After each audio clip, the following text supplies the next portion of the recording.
This story happened to me about 10 years ago. At the time I was a 14-year-old, and I'm enrolled in high school. My mom worked at a nearby apartment complex as a manager, so she'd pick me up from school at about 2:40 and bring me home, instead of having to ride the bus for hours. It's a completely typical day for me.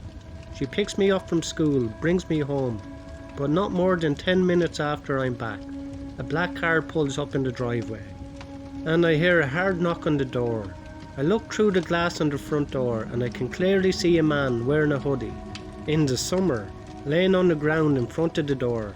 I guess he assumed he was completely obscured, because my mom had a wreath on the door, and the space between the window and the bottom of the door was wide enough that someone could possibly assume that I couldn't see them. Well, I saw him. I ran and grabbed the house phone and called the police from the kitchen, where I could see the car. I had a machete.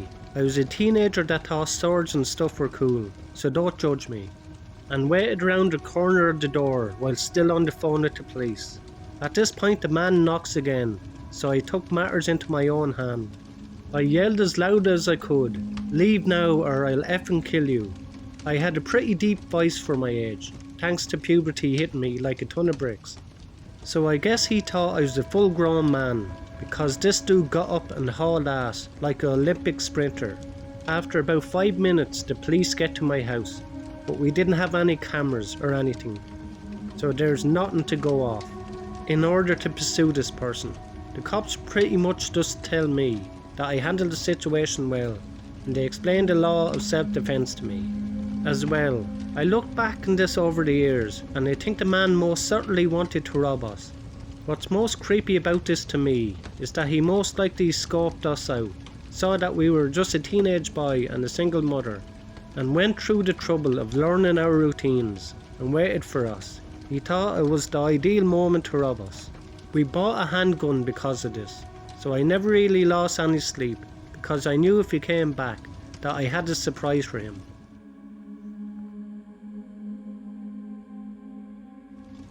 Last December I was visiting my family down in Florida, and we spent some time on Treasure Island.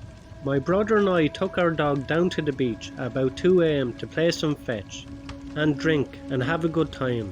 If you walk along the water, you can reach a few restaurants and bars along the hotel line of the beach. Out of nowhere we see someone walking pretty quickly in our direction from over there. A few moments later we can make out that we're being followed. My dog is arguably pretty well trained, and I never once had her run off without permission, and never once she not instantly returned when called. But that changed that night.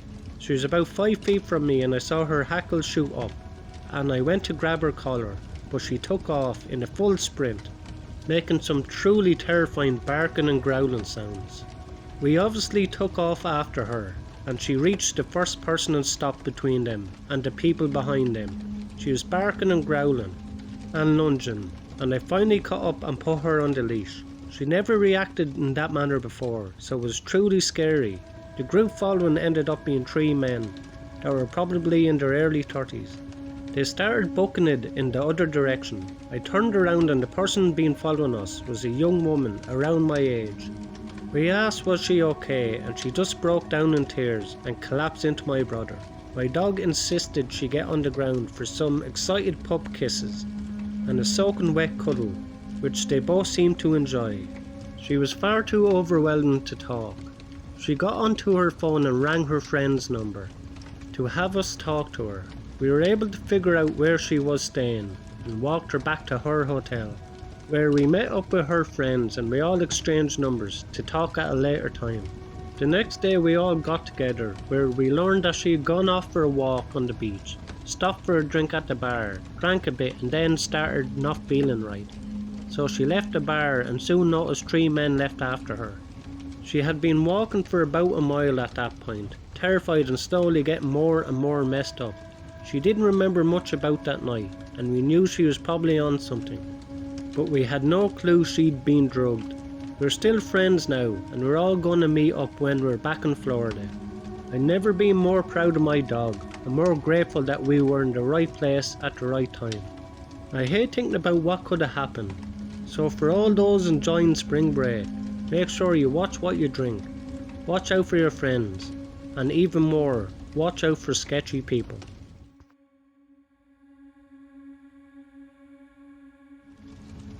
This took place when I was about 16 years old.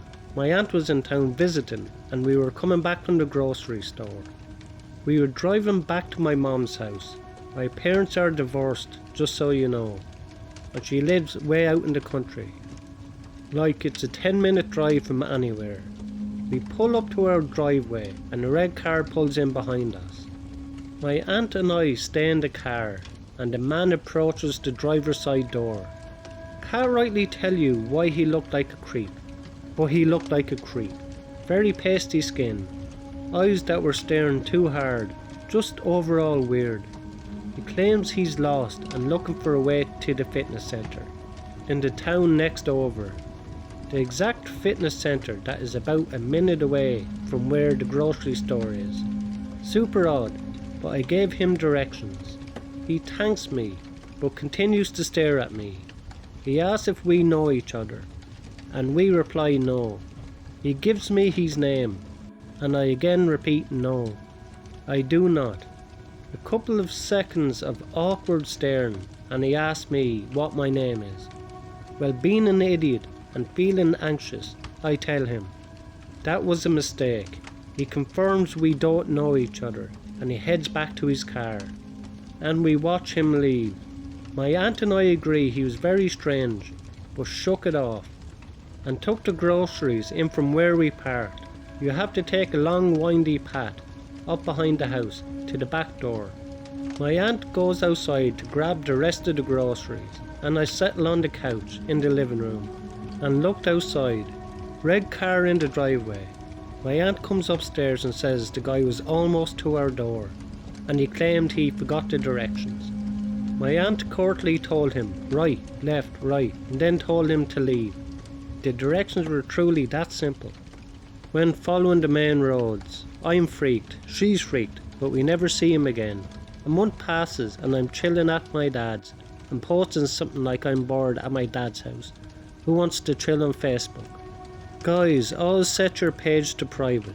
Several minutes later, I get a message from the same guy asking if I wanted to come over. I'm home alone and understandably terrified. I immediately block him and tell my dad, who goes to one of his cop friends to see if they know anything about the guy. Well, this man was kicked out of the local university for stalking, and had 2 other counts of stalking on top of that, and a restraining order. Another month goes by and I'm in study hall with a friend, and he's telling me about a guy who was stalking his older sister.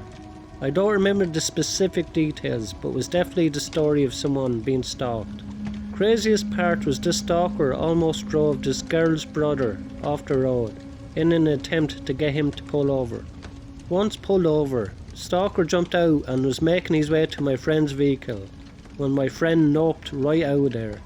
I'm sure you guessed it, but the stalker and the creep I ran into were the same person.